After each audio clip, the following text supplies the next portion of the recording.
नमो लोये सर्वसाहुनम् वन्दितु सर्वसिद्धे ध्रुवमचलमणोवमं गतिं पत्ते वोच्छामि समयपाहुळ विमोसुदकेवली भणिदम् नमः समयसाराय स्वानुभूत्या चकासते चित्स्वभावाय भावाय सर्वभावान्तरक्षिदे निज स्वरूप को परामरस जामे भरो अपार वंदो परमानंदमय समय सार अभिकार।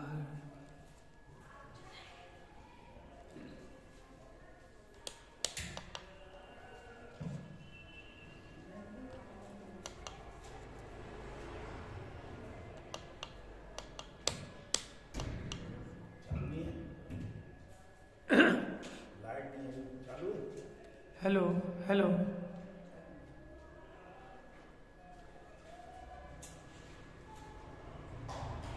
पेज नंबर 511 गाथा 203 जो पढ़ी थी उसमें जयसेनाचार्य का जो टीका है, पहले देखो पेज नंबर 508।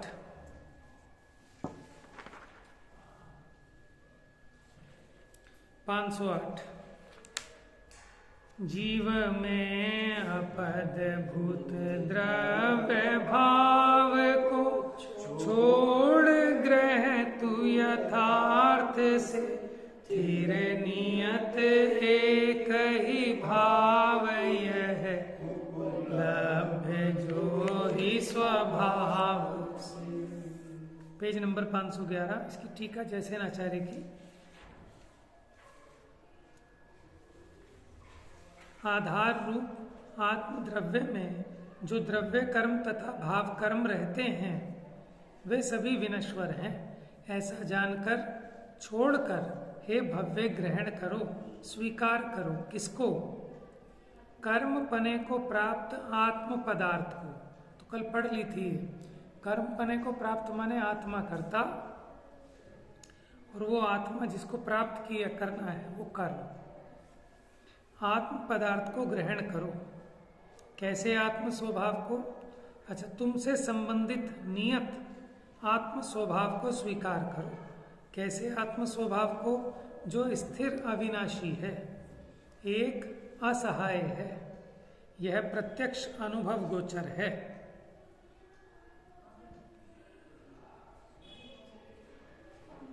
और किस विशेषता वाला है? उपलब्ध है माने अनुभव गोचर है। किसके द्वारा? परमात्म सुखानुभव स्वरूप स्वसंवेदन ज्ञान स्वभाव के द्वारा अनुभव गोचर है। ये बात कल चल चुकी थी। अब गाथा नंबर 204 पीछे।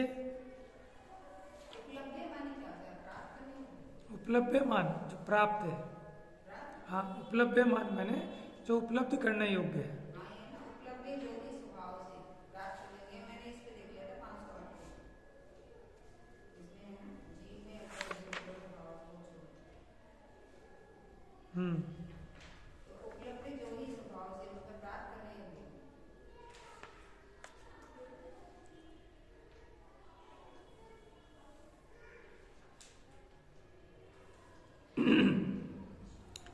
गाथा नंबर 204।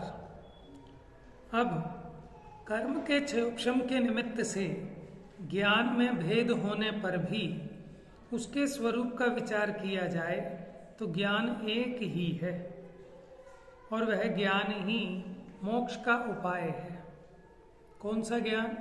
कि जो एक है, जो आपको 5 रूप दिखाई देता है, वो तो कर्म के क्षयोक्षम के निमित्त से ज्ञान में भेद ज्ञात होते हैं। ठीक है, माने मति ज्ञानावरण का क्षयोक्षम है तो हम उस ज्ञान को कहते हैं मति ज्ञान। श्रुत ज्ञानावरण की तरफ से देखते हैं तो श्रुत ज्ञान। अवधि ज्ञानावरण के क्षयोक्षम की तरफ से देखें तो अवधि ज्ञान। मन पर्य ज्ञानावरण के क्षयोक्षम से देखें तो मना पर्य ज्ञान, और केवल ज्ञानावरण के क्षय से देखें तो केवल ज्ञान। तो कर्म के भेदों की तरफ से देखने पर ये भेद रूप नजर आता है, लेकिन वो ज्ञान तो एक ही है। और वही ज्ञान मोक्ष का उपाय है। गाथा देखिए, 204 नंबर की गाथा। आभीण बोहिए सुद, आभीण बोहिए सुदो, धिमण केवलम चतम होति एकमेव पदम, सोए सो परमठो जमलह दुम निपुतिम जादी। अभिनी बोधक कहते हैं मति ज्ञान को, अभिनी बोधक ज्ञान भी कहते हैं। मति श्रुत अवधि मना केवल सब ही एक ही पद जू है, वो ज्ञान पद परमार्थ है, जो पाए जीव मुक्ति लहे। क्या कह रहे हैं? मति श्रुत अवधि मना पर्य केवल ज्ञान, ये सब एक पद हैं, ज्ञान पद हैं। जो ज्ञान पद परमार्थ है, जो पाए वो जीव मुक्ति लहे। मति ज्ञान, श्रुत ज्ञान, अवधि ज्ञान, मना पर्य ज्ञान और केवल ज्ञान, यह एक ही पद है। 5 जो दिख रहे हैं 5 नहीं है, एक ही है। उस एक को जब हम इतना जाने, कितना जानता है, ज्यादा जानता है, कम जानता है, ऐसे भेद करके देखें, तब वो 5 भेद खड़े होते हैं।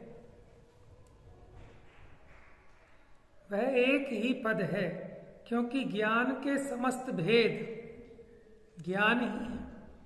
मति ज्ञान, श्रुत ज्ञान, अवधि ज्ञान, मनापर्य ज्ञान, केवल ज्ञान, ये सब ज्ञान ज्ञान है। और ये मति श्रुत अवधि के जो भेद खड़े हुए, ये ज्ञेयों की विशेषता से अथवा कर्म के क्षयोक्षम आदि के निमित्त से।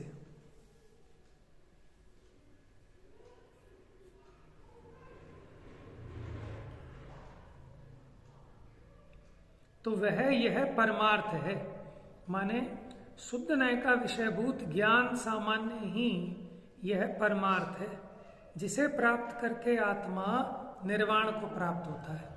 निर्वाण माने निवृत्त होता है। निर्वाण शब्द निर्वृत्ति माने छूटना, माने फ्री हो जाता है, दुखों से मुक्त हो जाता है। किसको प्राप्त करके? वो ज्ञान सामान्य को। टीका देखिए, अमृतचंद्राचार्य की टीका। आत्मा वास्तव में परमार्थ है, परम अर्थ है, माने परम पदार्थ है। देखो, अपने लिए परम पदार्थ कौन होता है? जिससे अपना प्रयोजन सिद्ध हो। समझ में आया ना? जिससे अपना प्रयोजन सिद्ध ना हो, भले ही कितना बढ़िया हो, अपने किस काम का। अपना पुत्र खोटा भी हो, लेकिन अपने लिए तो वही सब कुछ है। समझ में आया? लोग कहते हैं ना, चुंडा तो वही फोड़ेगा। समझ गए? जब मरण हो जाता है तो खोपड़ी को लाठी से कौन फोड़ेगा? वही फोड़ेगा ना। और इसीलिए उससे इतना स्नेह है। कहते हैं ना, चुंडे में घी डालेगा। अब चुंडे में घी क्या होता है? जब मरते हैं तो फोड़ के उसमें घी डाला जाता है, ताकि ढंग से ये कपाल जल जाए। तो क्या कह रहे हैं कि देखो, जो अपना होता है वही अपने प्रयोजन का होता है।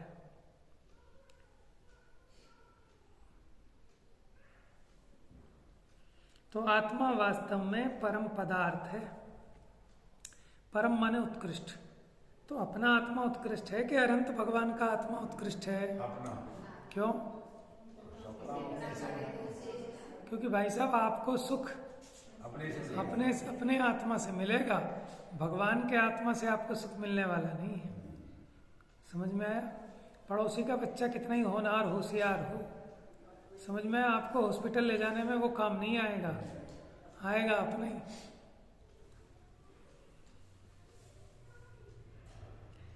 आत्मा वास्तव में परम पदार्थ है और वह आत्मा ज्ञान है। और आत्मा एक ही पदार्थ है, इसलिए ज्ञान भी एक ही पद है। यह ज्ञान नामक एक पद परमार्थ स्वरूप साक्षात मोक्ष का उपाय है। यहाँ मति ज्ञान आदि ज्ञान के भेद इस एक पद को नहीं भेदते, माने जो ज्ञान के भेद खड़े किए ना, मति ज्ञान, श्रुति ज्ञान, अवधि ज्ञान, ये उसे जो ज्ञान पद है उसमें भेद नहीं कर सकते, क्योंकि वो तो अभेद आत्मा एक है। किंतु वे भी इसी एक पद का अभिनंदन करते हैं। कौन? ये मति, श्रुत आदि जो ज्ञान के भेद हैं, वो इस एक ज्ञान पद का भेदन नहीं करते, लेकिन उसी एक पद का अभिनंदन करते हैं। मति ज्ञान भी उसी ज्ञान को बता रहा है, श्रुत ज्ञान भी, अवधि ज्ञान भी, मना परिय ज्ञान भी और केवल ज्ञान भी। इसी बात को दृष्टांत से समझाते हैं। जैसे इस जगत में बादलों के पटल से ढका हुआ सूर्य, जो कि बादलों के बिखरने अनुसार प्रगटता को प्राप्त होता है, ठीक है, जितने जितने बादल हटते हैं उतना उतना सूर्य प्रकट होता है। अब समझना जरा, देखो इतने से बादल हटे, थोड़े से हटे, तो कितना सूर्य प्रकट होता है? मान लो 10%, तो एक भेद तो वो हो गया 10% सूर्य। जैसे चंद्रमा की 16 कलाएं, उसके नीचे कौन सा है? चंद्रमा के नीचे राहु है कि केतु है? केतु है। सूर्य के नीचे राहु है। वदनस्य न राहु गम। तो केतु का जो विमान है वो थोड़ा सा हटा, तो वो पहली कला प्रकट हुई, थोड़ा और हटा दूसरी कला, थोड़ा और हटा तीसरी कला, तो ऐसे 15 दिन हुए, 16 कलाएं होती हैं चंद्रमा की। तो वो 16 भेद हैं या वास्तव में तो चंद्रमा तो एक है? वो 16 भेद तो केतु के विमान के हटने की तरफ से देखें तब वो 16 भेद खड़े होते हैं, लेकिन वे 16 के 16 भेद भी उस चंद्रमा का अभिनंदन करते हैं। बात समझ में आई? वैसे ही यहाँ कह रहे हैं, जैसे जितने जितने बादल हटते हैं उसके उतने उतने अनुसार सूर्य प्रगटता को प्राप्त होता है। सूर्य के प्रकाशन की हीनाधिकता रूप भेद, माने अगर बादल थोड़े कम हटे तो प्रकाश कम होगा, थोड़े और हट गए तो और प्रकाश प्रकट हो गया।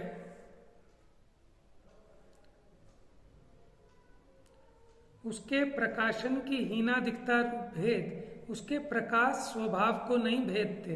इसी प्रकार कर्म पटल के उदय से ढका हुआ आत्मा, जो कि कर्म के विघटन के अनुसार प्रगटता को प्राप्त होता है। क्या मतलब? जितना जितना कर्म का उदय हटता है उतना उतना वो ज्ञान खिलता जाता है।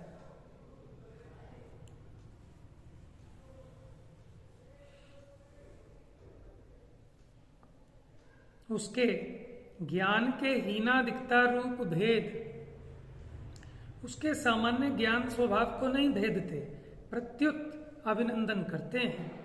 इसलिए जिसमें समस्त भेद दूर हुए हैं, ऐसे आत्म स्वभाव भूत एक ज्ञान का ही अवलंबन करना चाहिए। हम आपको ये कह रहे हैं कि जो दूज का चंद्रमा है और पूर्णमासी का चंद्रमा है, उसमें आप अधूरे पूरे का भेद मत देखो। जो दूज का चंद्रमा है वो भी अपने प्रकाश स्वभाव का भेदन नहीं कर रहा, और पूर्णमासी का चंद्रमा भी अपने प्रकाश स्वभाव का भेदन नहीं कर रहा। तो ऐसी मति ज्ञान हो, श्रुत ज्ञान हो, अवधि ज्ञान हो, मना परिय ज्ञान हो, चाहे केवल ज्ञान हो, वो अपने ज्ञान स्वभाव रूपी पद का भेदन नहीं करते, अपितु उनका अभिनंदन करते हैं।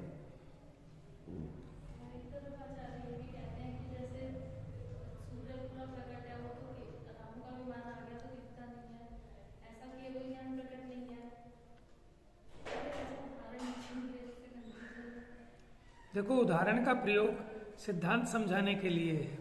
जहाँ जैसा सिद्धांत समझाना हो उसके मुताबिक उदाहरण का प्रयोग किया जाता है। तो यहाँ तो सिर्फ ये समझाना है कि जितना जितना प्रकट हुआ सूर्य, तो वो जो उसका प्रकाश आया वो कोई बादलों ने पैदा नहीं कर दिया, वो तो उसका अपना स्वरूप है प्रकाश का, ठीक है। लेकिन उस प्रकाश को व्यक्त नहीं होने देते थे, तो जितने बादल हटे उतना वो व्यक्त हुआ। लेकिन व्यक्त तो सूर्य में से ही हुआ ना, बादलों में से तो नहीं हुआ। ऐसे वो कर्म जितने जितने हटे उतना ज्ञान प्रकट हुआ। वो ज्ञान आत्मा में से ही हुआ या कर्मों में से हुआ? आत्मा में से। समझ गए? इस बात के लिए समझाते हैं।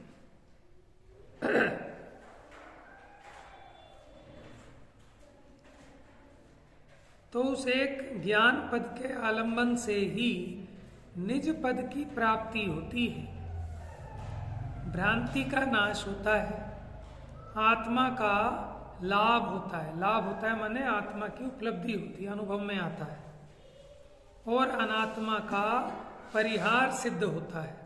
परिहार समझते हो? निषेध। ऐसा होने से कर्म बलवान नहीं होते, राग द्वेष मोह उत्पन्न नहीं होते। फिर राग द्वेष मोह उत्पन्न नहीं होते तो पुनः कर्म का आश्रव नहीं होता, आश्रव के बिना पुनः कर्म बंध नहीं होता, और पूर्वबद्ध कर्म भुक्त होकर निर्जरा को प्राप्त हो जाते हैं। माने पुराना कर्म उदय में आकर अपना फल देकर निर्जरा को प्राप्त हो जाता है। समस्त कर्मों का अभाव होने से साक्षात मोक्ष होता है।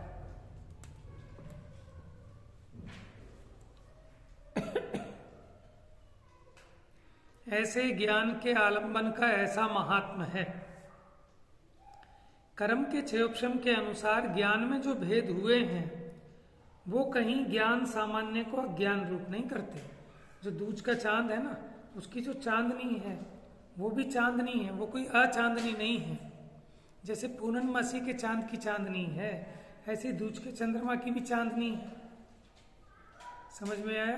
तो जैसे मति ज्ञान ज्ञान है, ऐसे श्रुत ज्ञान भी ज्ञान है, केवल ज्ञान भी ज्ञान है। तो वो अपने ज्ञान पद का उल्लंघन नहीं करता।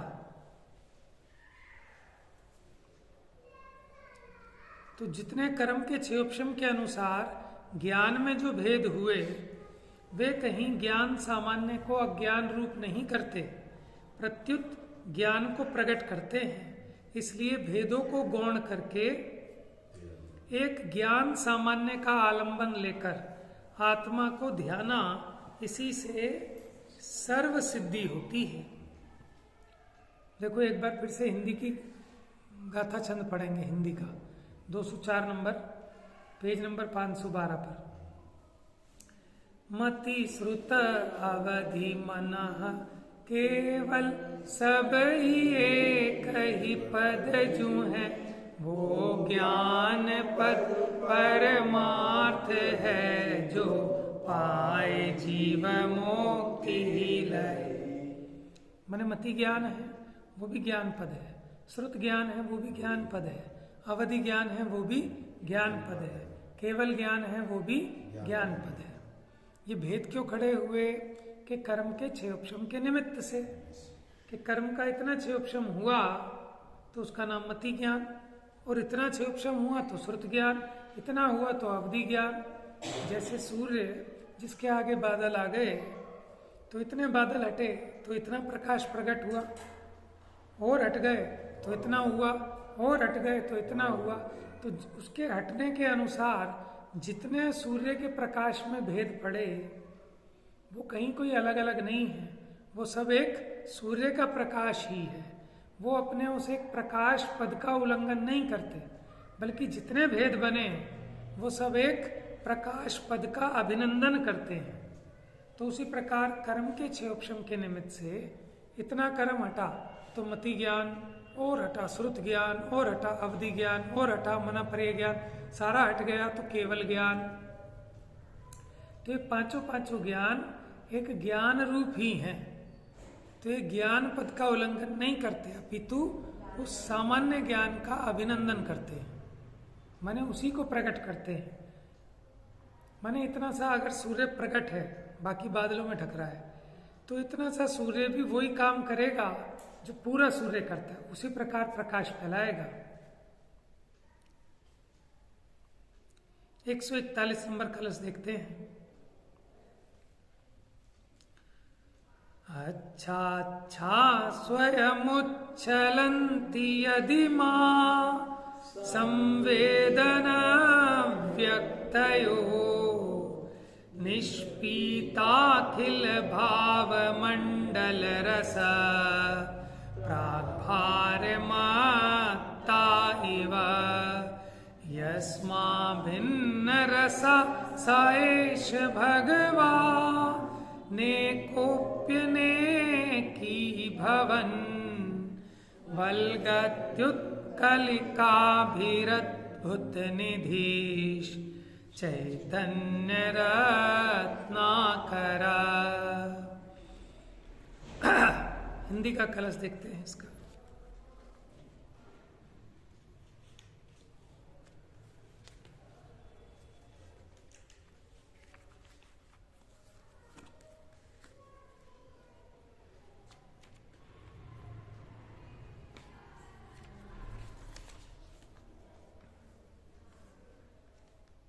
सब भाव पी संवेदनाएं मत हो कर स्वयं ही हो उछलती जिस भाव में अद्भुत निधि वह आत्मा भगवान वह चैतन्य रत्ना कर सदा ही एक है फिर भी अनेकाकार होकर स्वयं में ही उछलता। माने एक है फिर भी अनेकाकार होकर स्वयं में ही उछलता है। समस्त पदार्थों के समूह रूपी रस को पी लेने की अतिशयता से, समस्त पदार्थों के समूह रूपी रस को पी लिया मतलब कि सबको जान लिया अपने ज्ञान में।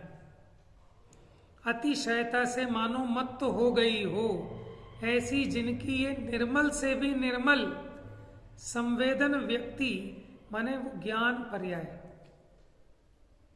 अपने आप उछलती है, वह यह भगवान अद्भुत निधि वाला चैतन्य रत्नाकर ज्ञान पर्याय रूपी तरंगों के साथ जिसका रस अभिन्न है, ऐसा एक होने पर भी अनेक होता हुआ ज्ञान पर्याय रूपी तरंगों के द्वारा दोलायमान होता है, उछलता है। माने ज्ञान की अवस्थाएं होती है ना, ये हो गए भेद। ज्ञान भी एक पर्याय है और क्या समझ में? ज्ञान एक भाव है, ज्ञान एक गुण है और उसकी अनेक प्रकार की अवस्थाएं होती हैं।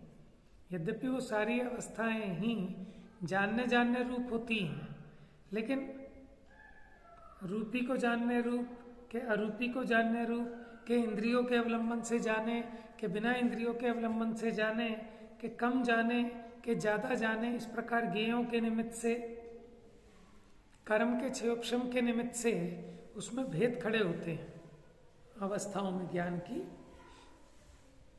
जैसे मति ज्ञान रूप अवस्था, श्रुत ज्ञान रूप अवस्था, अवधि ज्ञान रूप, मनापर्य ज्ञान रूप, केवल ज्ञान रूप, ये सब की सब ज्ञान की अवस्थाएं हैं। तो जितनी भी ज्ञान की अवस्थाएं हैं ये ज्ञान ही है या अज्ञान है? ज्ञान है। ज्ञान की जितनी अवस्थाएं हैं वो ज्ञान को प्रसिद्ध करती हैं।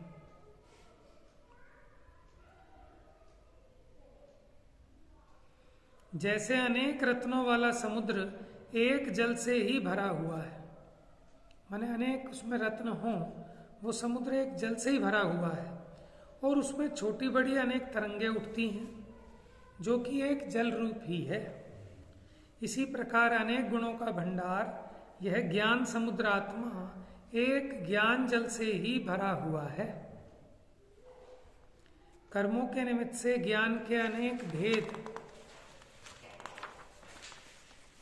अपने आप प्रकट होते हैं। उन्हें एक ज्ञान रूप ही जानना चाहिए, खंड खंड रूप से अनुभव नहीं करना चाहिए। माने भले वो भेद खड़े होते हैं, ज्ञान में जानने में आते हैं, लेकिन उससे कोई अपना आत्मा भेद रूप नहीं होता। वो तो एक अखंड ज्ञान रूप है और उसे वो ज्ञान रूप ही अनुभवना चाहिए। अब इसी बात को विशेष कहते हैं 142 नंबर के कलश में, क्लिश्यन्ताम स्वयमेव दुष्कर्तरे मोक्षोन्मुखै कर्म भी क्लिश्यन्ताम च परे महाव्रतपो भारेण भग्नाश्चिरम् साक्षान्मोक्ष इदं निरामय पदम् संवेद्यमानं स्वयं ज्ञानं ज्ञानगुणं विना कथमपि प्राप्तुं क्षमन्ते नहीं। देखो कितने कलेश करो, देखो पंचाग्नि तप या महाव्रत कुछ भी करो सिद्धि नहीं, जाने बिना निज आत्मा जिन वर कहें सब व्यर्थ है। मोक्ष में जो ज्ञान पद वह ज्ञान से ही प्राप्त हो, निज ज्ञान गुण के बिना उसको कोई पा सकता नहीं। देखो ज्ञान का पद चाहिए तो ज्ञान से ही प्राप्त होगा है? जैसे कौन था, एक हिंदू पुराणों में कथा आती है, नचिकेत था कौन था कि वो नाराज हो गए, उसे कहा कि तू तो मूर्ख है कि जब विद्वान बन जाए तब आइयो। अब वो नाराज होके जाके बैठ गया समुद्र के किनारे और वो उठा उठाकर रेत समुद्र में भरने लगा मुट्ठी से कि जब तक मुझे ज्ञान नहीं हो जाएगा मैं यही करता रहूंगा। तो ये बताओ ऐसे करने से ज्ञान हो जाएगा क्या? ऐसे करने से ज्ञान का क्या मतलब है कि मैं खाना नहीं खाऊंगा जब तक मुझे ज्ञान नहीं हो जाएगा। हो जाएगा क्या ऐसे? तो ज्ञान कैसे होगा कि ज्ञान करने से ज्ञान होगा, ज्ञानाभ्यास करने से ज्ञान होगा। ऐसे ज्ञान का कोई मतलब नहीं। वो कहते हैं कि भले ही तुम तपो के भार को बोझा ढो, भले ही तुम कितने महाव्रतों से माने परेशान हैरान हो जाओ, लेकिन ये साक्षात मोक्ष का जो निरामय पद है वो तो स्वसंवेदन मान है और ज्ञान उनके बिना उसकी प्राप्ति नहीं हो सकती। तो इसलिए क्या करो कि उसका ज्ञान करो, स्वसंवेदन ज्ञान में तो मोक्ष होता है। माने किसी क्रियाकांड से मोक्ष नहीं होता। कोई जीव तो दुष्करतर माने बड़ा कठिन और मोक्ष से परान्मुख कर्मों के द्वारा स्वयं क्लेश पाते हैं तो पाओ। माने अपनी मर्जी से उनके जो समझ में आता है वो करें तो करो। अन्यमति जो पंचाग्नि तप तपते हैं कठोर से कठोर है, कैसे कैसे वो एक पैर पे खड़े हो जाते हैं, एक पैर पे खड़े हो जाते हैं, पेड़ पे उल्टे लटक जाते हैं। तो ये तो जिन आज्ञा से बाहर है। जिनेंद्र भगवान ने इस तरह का तप नहीं कहा। तो उसको कह रहे मोक्ष से परान्मुख कर्मों के द्वारा माने कर्म कांड के द्वारा स्वयं अपनी मन मर्जी से जिन आज्ञा के बिना क्लेश पाते हैं तो पाओ।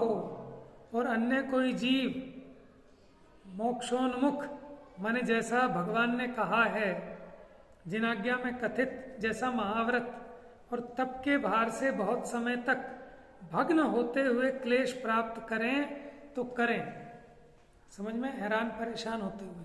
देखो जो जिन आज्ञा से बाहर हैं ऐसे उस व्रतों को क्रियाकांड को पंचाग्नि तप को पालें, उसका क्लेश भोगें तो भोगो। और जो जिन आज्ञा में कहा है ऐसे तपों के भार से भी भग्न होएं, क्लेश प्राप्त करें तो करो। किंतु ये जो साक्षात मोक्ष स्वरूप है निरामय है, ठीक है, निरामय माने रोगों से रहित पद है और स्वयं संवेद्यमान है माने अपने से अपने अनुभव में आ सके। ऐसे इस ज्ञान को ज्ञान गुण के बिना किसी भी प्रकार से प्राप्त नहीं किया जा सकता। उस ज्ञान पद को पाना है तो ज्ञान से ही तो पाओगे, उसके बिना कोई कितने ही उपाय करो। देखो आपको आत्मानुभूति करनी है तो कितना उपवास करूं कि आत्मानुभूति हो जाए, कितना मौन धारण करूं, कितनी पूजा करूं, कितना शास्त्र पढ़ूं, ठीक है, ये सब होते हैं, अलग बात है। लेकिन अनुभूति के लिए तो अनुभूति ही करनी पड़ेगी ना। अनुभूति का मतलब उसका अनुभव, स्वसंवेदन, जानना तो चाहिए अनुभूति। लेकिन अनुभूति का उपाय करते नहीं, बाकी सब करते हैं, तो अनुभूति कैसे होगी?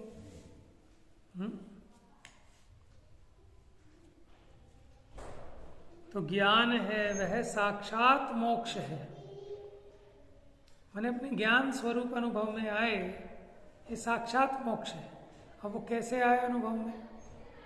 तो वो ज्ञान से ही प्राप्त होता है, अन्य किसी क्रियाकांड से उसकी प्राप्ति नहीं होती है। पीछे जो गाथा 204 आई थी उसकी जयसेनाचार्य की टीका देखिए। अब मति ज्ञान, श्रुत ज्ञान, अवधि ज्ञान, मनापर्य ज्ञान और केवल ज्ञान अभेद रूप परमार्थ रूप मोक्ष का कारणभूत जो परमात्म पद है वह समस्त हर्ष विषाद के विकल्प जाल से रहित है। माने ज्ञान पद कैसा है कि हर्ष विषाद वाले विकल्प जालों से रहित है। उसे परम योगाभ्यास से ही आत्मा अनुभव करता है। ये योगाभ्यास शरीर वाला नहीं। योग माने होता है जुड़ना, पता है ना, योग कर लो। योग माने जोड़ना, कि अपने उपयोग को अपने स्वरूप से जोड़ना, इसका नाम है योगाभ्यास। बताया तो यही है, लोगों ने पकड़ ये लिया है नहीं। तो परम योगाभ्यास, इससे ही आत्मा अनुभव करता है, ऐसा कहते हैं। मति ज्ञान, श्रुत ज्ञान, अवधि ज्ञान, मनापर्य ज्ञान तथा केवल ज्ञान अभेद रूप निश्चय से एक ही पद हैं, क्योंकि ये पांचों के पांचों जानने रूप तो अवस्था है, तो इसलिए निश्चय से तो ये एक ही पद है। समझ में आया? जैसे माने एक ही बेसन है, उस एक ही बेसन की 5 आइटम तैयार कर दी तो है तो वो एक बेसन ही। समझ में आया? तो ऐसे है तो वो ज्ञान ज्ञान ही, लेकिन उसके 5 भेद खड़े हो गए।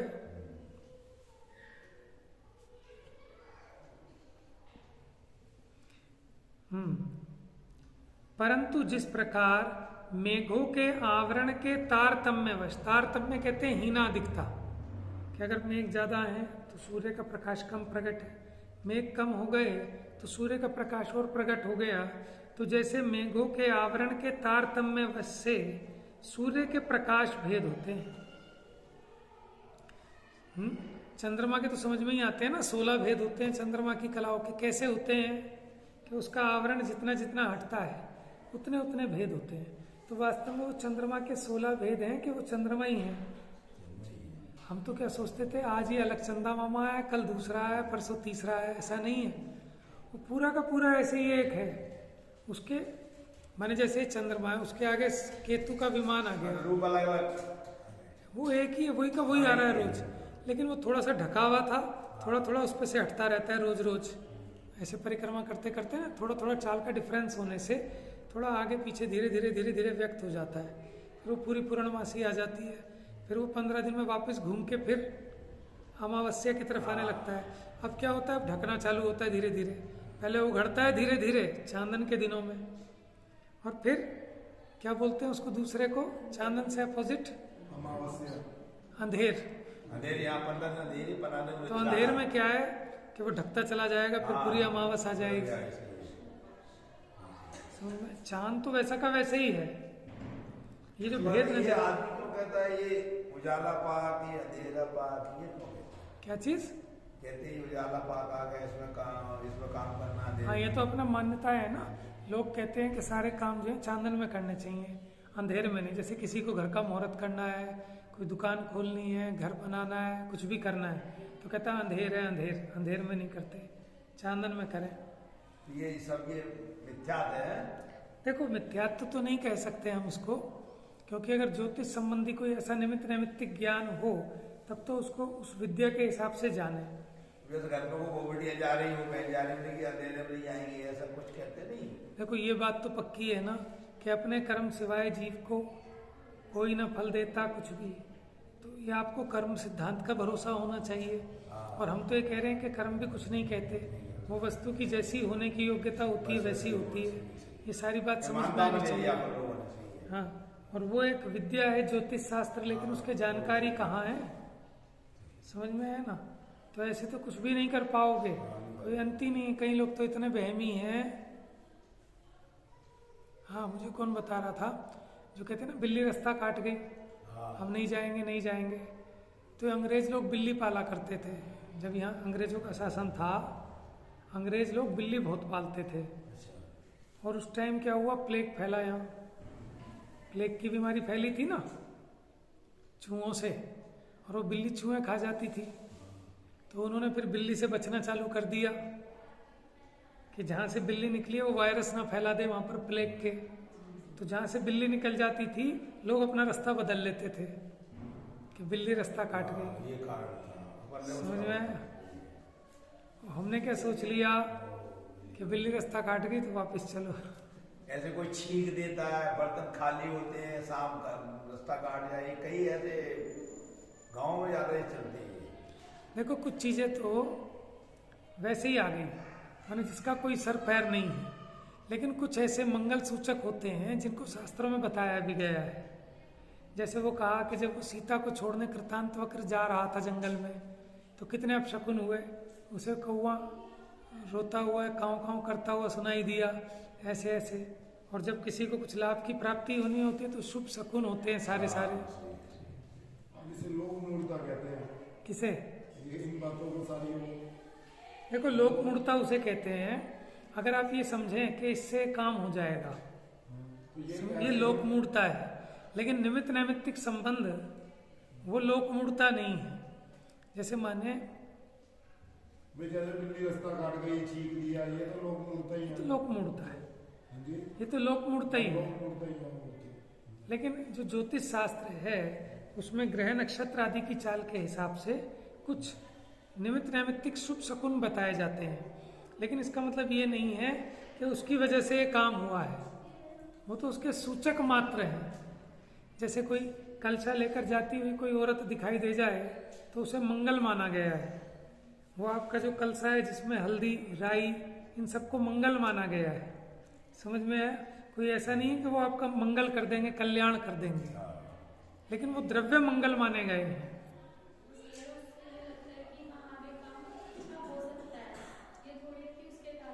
आप कोई सोचे कि उसके कारण हो जाएगा, ऐसा नहीं है। ऐसे बात आदमी का ज्ञान हो जाए और बढ़ती जा रही है और उनको कि बिल्ली गैल काट गई, ये हो गया, तो ऐसे तो कोई काम कर ही नहीं पाएगा।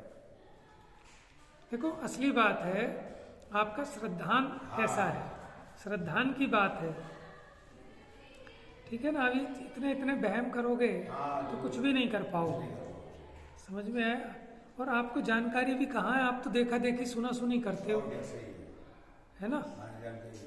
अब लोग कहते हैं शनिवार को लोहा नहीं लाना चाहिए। समझ में आया?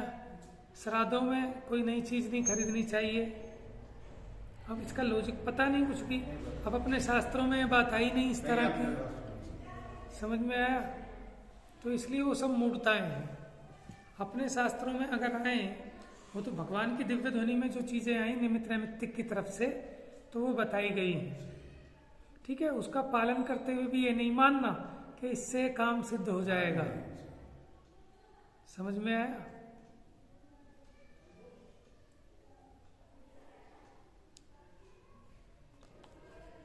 तो हम हर एक चीज को लोक मूर्ता भी नहीं कह सकते। आप ये बताओ, जब मंदिर बनता है तो उसका भी मुहूर्त निकाला जाता है ना? शुभ मुहूर्त में काम करेंगे, ये करेंगे, वो करेंगे।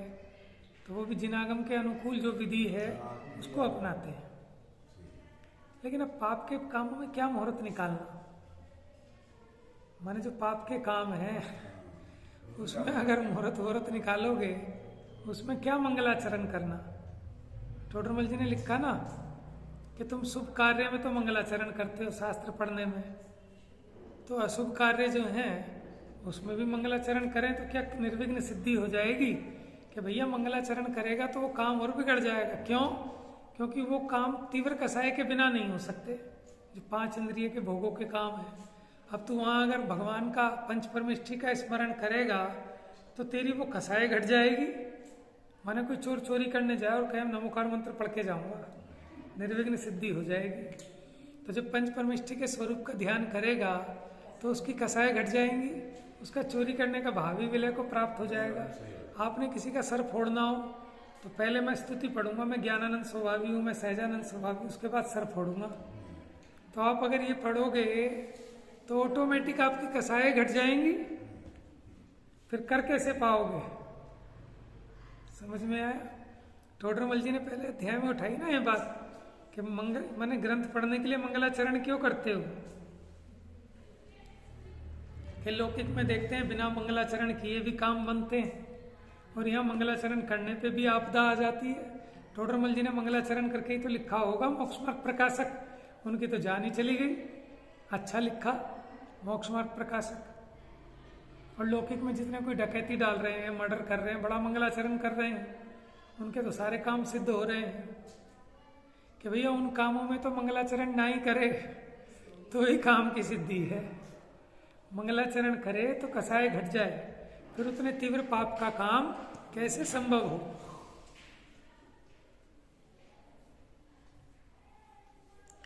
देखो, मूढ़ता का मतलब है अज्ञानता से, मिथ्या श्रद्धान से। जो निमित्त है उसी को तुम उपादान मान बैठो, ये क्या है? मूढ़ता। गंगा में नहाने से सोचो कि मेरे पाप धुल जाएंगे, ये है मूढ़ता। समझ में आया? चौराहा पूछकर ये मानो कि मेरे को कुछ लाभ हो जाएगा, ये मूढ़ता है। बात समझ में आया? जैसे मर्जी कर्म करो है। हाँ, ऐसे बहुत सारी मान्यताएं हैं बहुत सारे लोगों की। हाँ, कि मैं मंदिर दर्शन कर गया तो मेरा आज का तो कोटा साफ हो गया, हिसाब किताब बराबर, अब जो मर्जी करो, अब जो मर्जी करो आज। ऐसे बहुत सारे लोगों की मान्यताएं हैं। तो ये मूढ़ता है।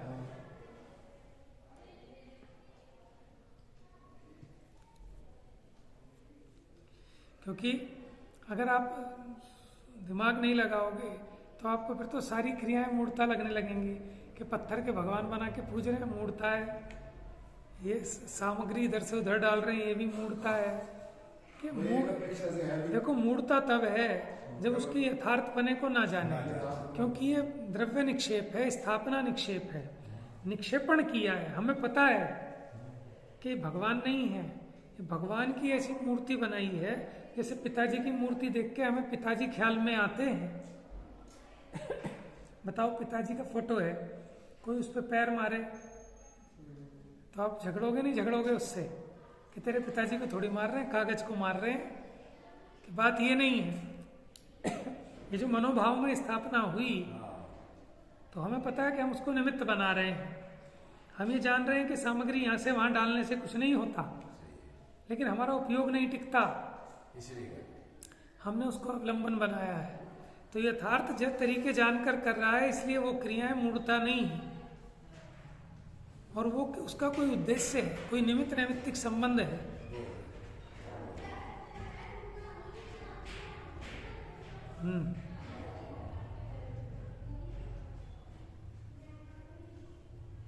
तो जैसे मेघों के आवरण के तारतम्य वश से सूर्य के प्रकाश भेद होते हैं, उसी प्रकार मति ज्ञानावरण आदि भेद रूप कर्म के वश से वो अभेद ज्ञान के मति श्रुत ज्ञान आदि भेद होते हैं।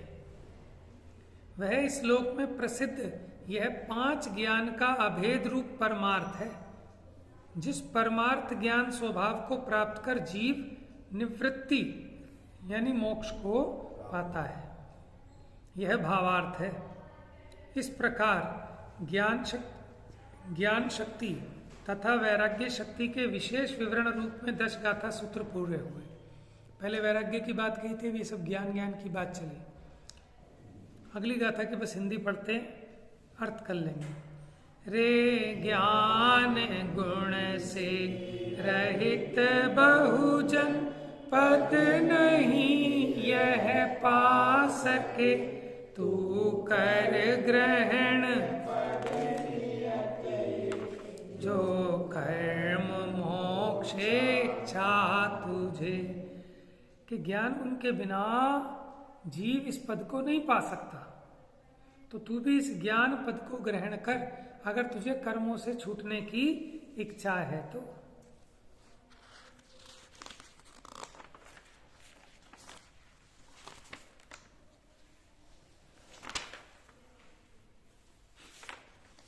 तो 204 और 205 गाथा, इसमें वो ज्ञान गुण के गीत गा रहे हैं कि ज्ञान सामान्य का आश्रय करो, उसका अनुभव करो, उसमें लीन हो जाओ, और ज्ञान के जितने भेद दिखाई देते हैं ये उसे ज्ञान सामान्य की ही प्रसिद्धि कर रहे हैं, और इन भेदों से वो ज्ञान कोई टुकड़े टुकड़े नहीं हो जाता, वो ज्ञान तो अखंड है। इसके पांचों भेद उस ज्ञान की ही ध्वजा को फहरा रहे हैं।